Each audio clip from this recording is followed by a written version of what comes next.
우리가 가정의 달 5월을 맞이해서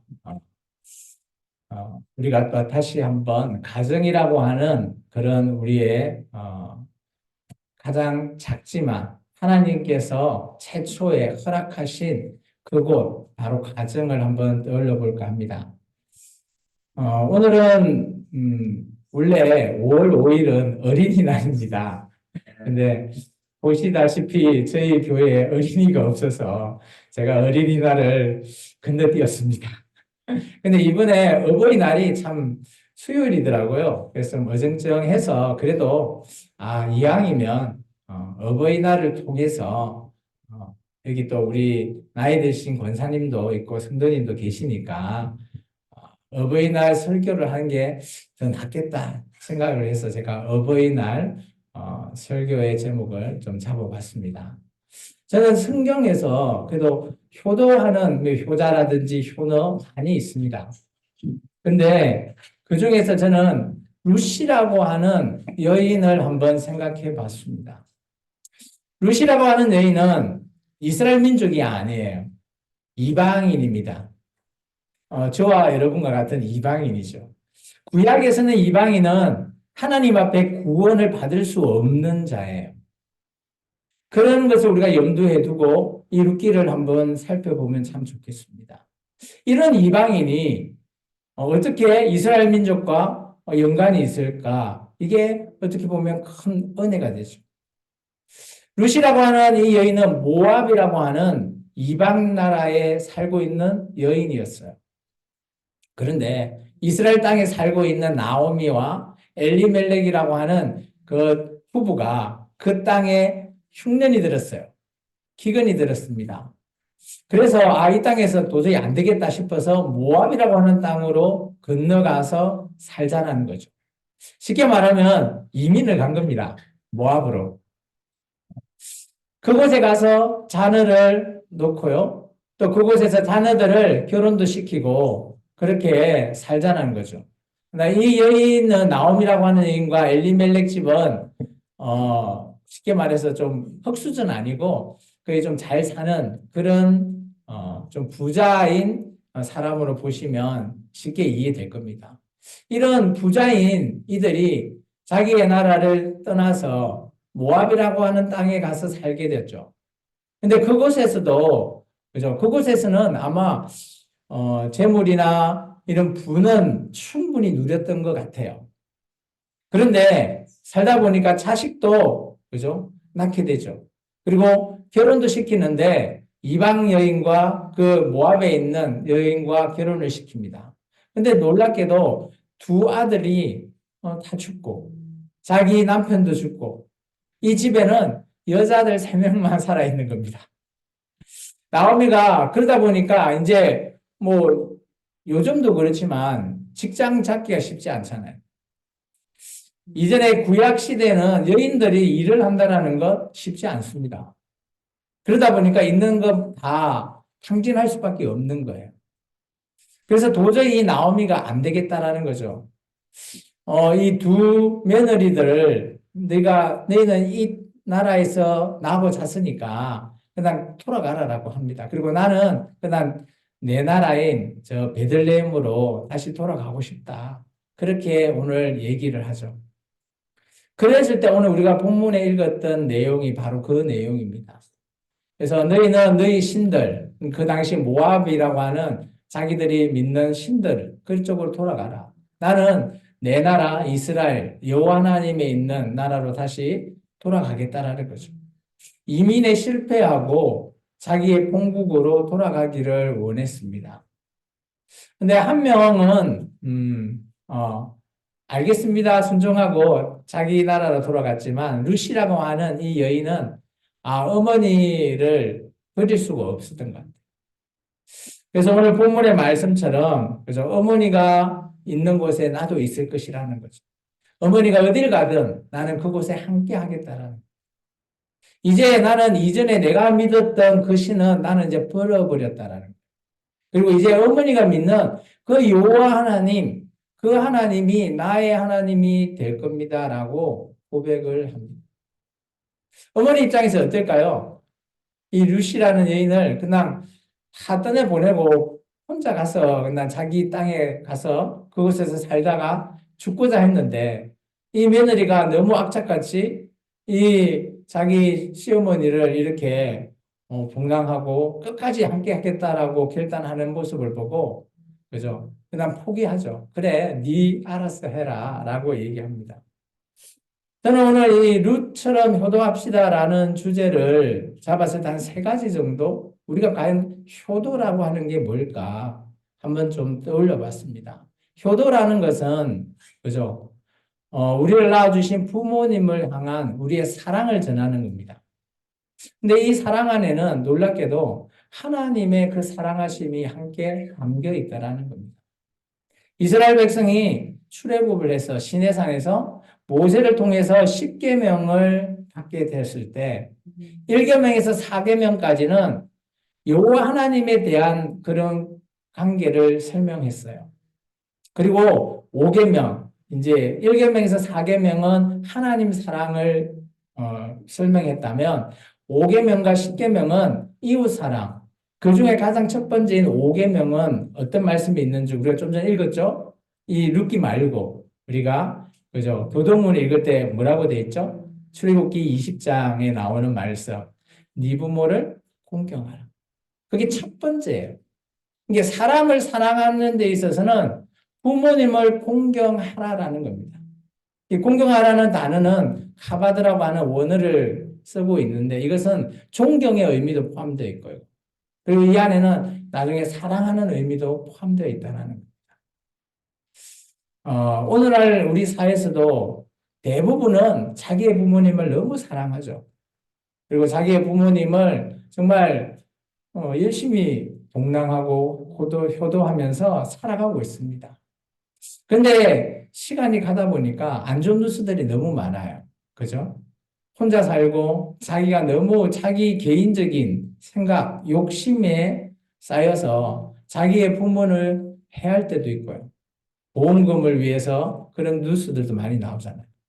그리고 자기를 낳아준 부모님인데, 그죠? 좀 안 좋은 기억도 있을 수 있어요. 부모라고 다 좋은 건 아니니까. 어릴 때 뭐 폭력을 했거나 가해를 했다면 그런 부분이 트라우마로 생겨서 자녀 입장에서는, 그죠? 죽이고 싶은 그런 생각도 듭니다. 근데 놀라운 것은 그 안에 진정한 사랑이 없다라는 거예요. 저는 그렇게 보여집니다. 정말 하나님을 사랑하는 마음, 부모님을 사랑하는 마음 안에 사랑이 있다라고 하는 그 단어, 이 사랑이라는 게 참 쉽지는 않아요. 우리가 사랑한다라고 말은 할 수 있지만 이 사랑의 범위는 너무 광범위하죠. 우리가 이런 얘기를 하죠. 그죠? 우리가 자녀가 태어날 때는 부모한테서 사랑을 온전히 받죠. 그리고 커가면서 내가 정말 원하는, 사랑하는 사람을 만날 때는 사랑을 나눠줍니다. 그리고 또 이제 부모가 되어서 자녀를 낳았을 때 부모 입장에서는 사랑을 받는 것보다 주는 입장에 포함되어 있다고 합니다. 사랑이라는 것은 이렇게 광범위한 거죠. 그런데 이런 광범위한 사랑이 정말 하나님의 사랑하심이라고 저는 보여집니다. 헬라어로는 그리스어로는 뭐 이 아가페 사랑이다, 뭐 에로스 사랑이다 이런 많은 표현을 쓰고 있지만 저는 이런 모든 것들은 다 하나님의 속성 안에 포함되어 있다고 봅니다. 사랑이라는 것은 바로 이런 거죠. 마치 그죠? 부모님을 공경하고 효도해야 된다는 것, 그것 자체가 사랑이 없다면 시작도 할 수 없는 겁니다. 여기 계시는 저와 여러분은 하나님을 사랑하기에 이곳에 나오지 않았습니까? 웃으신 분은 뭐죠? 아직 미지수인가요? 저는 그렇게 봅니다. 사랑하기에. 그리고 또 우리의 공동체에 또 만나는 사람들이 일주일간 또 나와서 정말 너무 기쁘고 또 사랑하기에 나오지 않았나. 저는 그렇게 생각되었습니다. 그래서 우리가 사랑을 한다라는 것, 효도를 한다라는 것, 그 시작은 저는 오늘 룻처럼 먼저 자기 자신을 버려야 될 필요가 있다고 보여집니다. 본문의 말씀을 한번 볼까요? 본문의 말씀 16절의 말씀을 한번 같이 읽어볼까요? 룻이 이르되 내게 어머니를 떠나며 어머니를 따르지 말고 돌아가라 강권하지 마옵소서. 어머니께서 가시는 곳에 나도 가고 어머니께서 머무시는 곳에 나도 머물겠나이다. 어머니의 백성이 나의 백성이 되고 어머니의 하나님이 나의 하나님이 되시리니. 자기가 기존에 경험했던 신이나 자기가 섬겼던 신들 그런 모든 것들을 버리지 않으면 오늘 그죠? 자기 어머님을 향한 효도를 할 수 없다라고 저는 보여요. 먼저는 우리 자신을 버려야지만이 모든 것들을 시작할 수 있다라고 저는 보십니다. 우리가 부모님을 사랑하는 것, 그다음 물론 자연스러운 거죠. 그런데 그 효도 안에 정말 어릴 때는 그죠? 본인 자체가 사랑이니까 부모님이 항상 즐거워하는 거죠.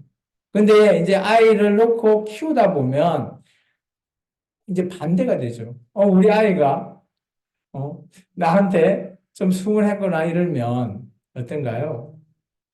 참 그런 부분을 포함하고 있죠. 오늘 루시라고 하는 이 여인은 큰 결단을 했을 겁니다. 자기의 땅에 모압이라고 하는 자기의 고향에서 이제 떠나야 돼요. 나옴이라고 하는 이 여인은 자기의 고향으로 돌아가지만 반대로 루시라고 하는 이 여인은 자기 땅에서 이제 그저 어머니가 사는 나라로 가게 되는 거예요. 정반대가 되는 거죠, 입장이. 그런데 어머니를 향해서 내가 가겠노라 결단하는 거죠. 어머니가 죽는 곳에 나도 묻히겠다. 이 표현은 자기의 모든 것들을 버려야지만이 가능한다라고 봅니다. 효도의 시작은 바로 이런 거라고 보여져요. 물론 우리가 저도 이제 오늘 우리가 오후 예배가 없잖아요. 그래서 오전 예배를 끝나고 나서 저도 이제 오후 시간이 되면 이제 저도 본가에 효도를 하러 갑니다. 어쨌든 간에 어머니를 만나러 가는데 저 같은 경우도 이제 거리가 한 2시간 정도 거리가 있기 때문에 1년에 많이 만나지는 못하는 것 같아요. 한 3-4번? 근데 갈 때마다, 그죠? 뭐, 우리가 뭘 사가도 저희 어머니는 좋아하지를 않아요. 그런데 좋아하는 건 뭔가 하면, 우리가 가면 정말 반갑게 맞이해줘. 이게, 아직까지도 저는 이렇게 생각해요. 나 자신이 그래도 엄마 앞에서는 사랑이구나. 근데 어머니 입장에서는, 그죠? 자식이 아무리 좋은 걸 줘도 차지가 않는 거죠. 근데 그 자체가 사랑이라는 거죠. 하나님도 저는 그렇게 생각합니다. 우리 한 명 한 명을 사랑으로 보고 계신다라는 거죠. 내가 다른 사람과 비교해 볼 때 너무 비교하다 보니까 나의 자존감도 떨어지고 하긴 하겠지만 믿음도 떨어지고 그런데 하나님은 우리 모습 그대로 바라보고 계시지 않을까. 그대로를 안아주시지 않을까 저는 생각되어서. 누가복음에 보면, 그죠? 아버지 집에 2명의 아들이 있는데, 한 명은, 큰 아들은 자기 아버지와 함께 있었지만, 작은 아들은, 자기 아버지한테 쫄라서 유산을 가지고 타국으로 가게 됩니다. 그리고 자기 마음대로 허랑방탕하게 살죠. 근데 돈이 다 떨어지니까, 그래도 우리 아버지 집에 가면, 그죠? 돼지가 먹는 지역 열매라도 먹고, 배는 그래도, 안 고플 거 있는데, 라고 하면서 돌아가게 되죠. 그때 자기 아버지가 자기 아들이 그렇게 거짓골로 나타났는데도 한눈에 알아보고 정말 가서 안아주는 모습. 그게 하나님의 사랑하심. 저는 부모님의 사랑이라고 보여집니다. 우리가 효도해야 되는 이유가 저는 여기 있다고 봐요. 우리가 하나님을 사랑해야 되는 이유도 여기 있지 않을까요? 먼저 나 자신을 버리지 않으면 그 아들이 자기가 아버지 집에 갔을 때 그죠? 가고 싶지 않죠. 그 집꼴로 되어 있는데 어떻게 가고자 하겠어요? 가고 싶진 않지만 그래도 자기의 모든 것들을 부끄러움을 버려버리고 그래도 아버지를 한번 뵈야 되겠다라고 결단하고 나설 때 아버지께서는 우리를 안아주시고 사랑해 주신다라는. 그래서 저도 마찬가지. 여러분도 이제 조금 있으면 어버이날이 돌아오죠. 부모님한테 효도하러 가시기 바랍니다.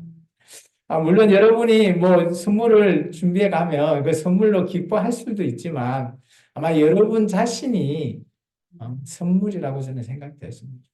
그래서 그래도 뭐 내가 가진 것도 없다고 이건 뭐 뭘 줄까 이렇게 고민하지 마시고 그냥 전화하셔서 찾아뵙기를 바랍니다. 두 번째는 저는 순종해야 된다라고 봅니다. 우리가 효도라고 한다는 건 내 생각, 내 뜻보다는 어머니의 뜻, 아버지의 뜻대로 순종하는 것을 저는 한번 룻기스를 통해서 한번 살펴봤습니다. 오늘 룻기스는 이제 고국으로 돌아온 룻을 향해서 그 땅에 그죠? 먹고 살기가 쉽지 않으니까 추수할 때쯤 될 때 저는 농사를 안 지어봐서 잘 모르겠는데 요즘은 뭐 트랙터로 농사 지으면 쌀 한 톨도 안 떨어진다며요. 이삭이 안 떨어진다며 잘 막 거의 한 90% 수확을 할 수 있다며요. 트랙터에 바로바로 이게 지나가면 포대에 쌀이 딱딱 이렇게 한다고 하는데 이 당시에는 그렇지 않은 것 같아요. 사람들이 추수를 하다 보니까 낫으로 베다 보니까 이런 그죠 알곡들을 좀 떨어뜨리고 지나갈 수도 있는 것 같아요.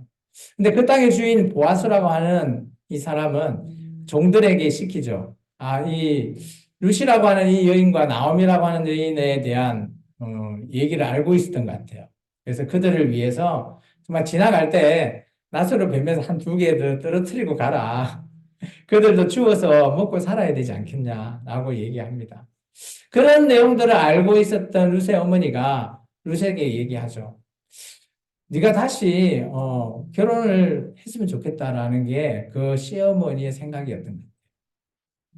근데 룻은 그런 생각이 없었던 것 같아요. 어머니와 그다음 평생 살고자 했지만 시어머니가 너는 아직 젊으니까 이 보아스라고 하는 그곳에서 한참 이제 추수를 하고 있을 때 가서 그곳에서 함께 좀 있으면 좋겠다라고 했을 때 룻이 어머니의 말씀대로 내가 다 행하겠다라는 그런 말을 하고 보아스를 만나러 가게 되는 장면이 3장에 나옵니다.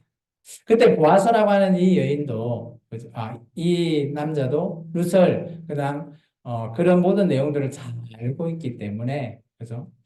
거기에 대한 궁을함 또 그에 대한 책임감 이런 것 다 생각하고 룻에게 행동을 하는 모습을 볼 수 있습니다. 우리가 순종한다라는 것, 특히 어머니, 아버지의 말을 순종하는 것 쉽지 않아요. 그러지 않아요? 나는 이거 하고 싶은데 엄마 아빠는 그거 하지 말래요. 근데 가장 가까운 사람일수록 그죠? 순종하는 거 쉽지 않다고 봐요. 제 3자가 얘기할 때는 그래도 귀를 좀 열어서 쫑긋하면서 듣기는 합니다. 근데 부모님이 뭔 얘기를 하면 잔소리니 아니 저희 자녀들도 여기 있는데 우리가 막 저는 이제 말을 많이 안 하는데 저희 아내는 우리 자녀들한테 많은 얘기를 하죠. 엄마는 당연하다고 봐요. 근데 우리 자녀들이 마치 잔소리 듣는 것처럼 듣기 싫어하는 모습을 많이 봅니다. 그런데 그들은 깨달을 수 있어요. 잔소리지만 나를 사랑하고 있구나라는 모습.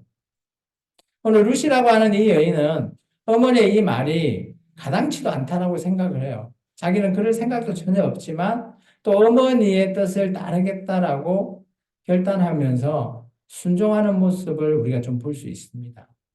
순종한다라는 것, 나를 아까 얘기했지만 내려놓고 또 어머니의 얘기를 들으면서 그 뜻대로 살려고 하는 때 순종이라고 하는 단어를 우리는 쓸 수 있죠. 내가 행동하지 않으면 순종할 수 없는 거죠. 내가 얘기를 듣고 알겠습니다 하고 돌아서 버릴 수도 있겠지만 알겠습니다 하고 그대로 행할 수 있는 것 마치 우리가 하나님의 말씀을 듣고 이 말씀대로 듣기는 들었지만 내 뜻과 다르지만 그래도 믿고 한번 내가 행해 보겠다라고 결단하면서 나아갈 때 우리가 하나님 앞에 순종한다라고 하는 단어를 쓸 수 있어요. 우리가 믿음이라고 하는 것은 순종하면서 행동하는 것이 동반이 되어야지 저는 온전한 믿음으로 저는 보여져요. 물론 우리가 말씀을 듣고 안 믿어지는데 그냥 행할 수는 있어요. 마치 바리새인처럼. 근데 그것은 예수님이 얘기했지만 헛된 믿음이라 그러죠. 근데 정말 믿기는 믿지만 내가 행하지 않을 수도 있어요. 내 뜻과 다르기 때문에. 근데 그런 모든 것들을 내려놓고 말씀대로 따라간다라는 것, 그게 순종이라는 거죠. 그게 하나님이 진정 우리에게 원하는 것이라고 저는 보여집니다. 세 번째, 루처럼 효도하자의 세 번째는 저는 정인이 되었으면 좋겠습니다. 내가 정인이 될 수도 있지만 제3자가 나를 바라보면서 정인이 됐으면 좋겠어요. 오늘 이제 룻기 4장은 이제 보아스가 이제 룻을 책임지기 위해서 동네의 많은 장로들과 어른들 앞에서 결단하는 얘기를 합니다. 내가 오늘 저 여인과 아내로 맞이해서 결혼하겠다. 여러분들이 증인이 되어 달라는 거죠. 이게 룻이라고 하는 이 여인은 평판이 그래도 돌아왔을 때 좋았기 때문에 이런 모든 이스라엘 민족이 이 당시는 집성촌이기 때문에 그 집에 뭐 그릇이나 뭐 젓가락이 몇 개 있는지까지 다 아는 그런 상황이에요. 그런데도 오늘 그죠?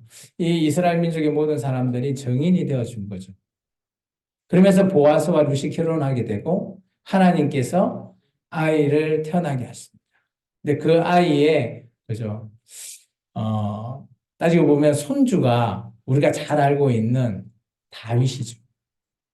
놀랍게 이 룻이라고 하는 이 가문이 보아스라고 하는 이 가문이 이방 여인의 룻과 함께 태어난 그 씨앗 중에 후예가 다윗이라고 하는 놀라운 인물이 태어나게 됩니다. 우리가 하나님 앞에 그죠? 나가는 것 물론 신을 믿는 믿음 좋아요. 근데 우리가 그냥 신은 보이지 않는다라고 누구는 말을 합니다. 그렇다면 우리는 보이는 우리의 부모님을 제대로 효도를 할 필요가 있는 거죠. 내가 부모님을 효도한다면 내가 믿는 신을 사랑하는 것 동일하다라고 저는 보여요. 사랑이라는 게 저는 그렇다고 봐요. 내 눈에 보이는 것만 내가 믿겠다라고 하지만 그 사람이 그죠? 자기 부모님을 사랑하지 않는다면 자기가 어떤 신을 믿더라도 사랑하지 않는다라고 저는 생각해요. 우리가 사랑할 수 있다라는 것 그러면 우리가 효도할 수 있다라고 저는 보여집니다. 어버이날을 맞이해서 여러분이 이제 돌아가셔서 이제 부모님을 만나시고 또 좋은 또 음식으로 대접도 해주시고 카네이션도 하나씩 갖다 주시고 그리고 여러분이 또 부모님과 또 하룻밤 자고 왔어서 정말 부모님의 기억에 좋은 추억을 남겼으면 좋겠어요. 저는 뭐 귀한 거 좋은 선물을 주는 것보다는 나 자신을 함께 하는 그런 추억 이런 것이 더 오래 기억이 되고 그게 효도가 아닐까 생각되십니다. 오늘 룻기서를 통해서 뭐 룻처럼 효도하자라는 제목의 주제를 제가 여러분에게 얘기하고 있지만 여러분 다 잘 알고 있는 내용이에요. 그죠? 내가 부모님을 사랑하기 때문에 효도를 할 수 있는 거고, 그죠? 어려운 상황에서도, 그죠? 그런 모든 것들을 할 수 있는 그런 믿음이 시작이 되는 거예요. 우리가 아무리 혈육 간에, 그죠? 뭐, 부모님과 싸웠다 할지언정, 언젠가는 또 돌이킬 수 있는 그 내용이 우리가 사랑하고 있기 때문이라고 저는 보여집니다. 오늘 말씀은 좀 짧게 마칠까 합니다. 우리 같이 한번 읽고 끝낼까요? 룻의 효도를 본받아 우리도 가족과 공동체에게 사랑과 배려를 표현합시다. 작은 행동 하나하나가 큰 사랑이 될 수 있습니다. 여러분, 이제 돌아가셔서 작은 행동 하나하나 여러분의 사랑을 전하기를 원합니다. 기도하겠습니다. 사랑해 주님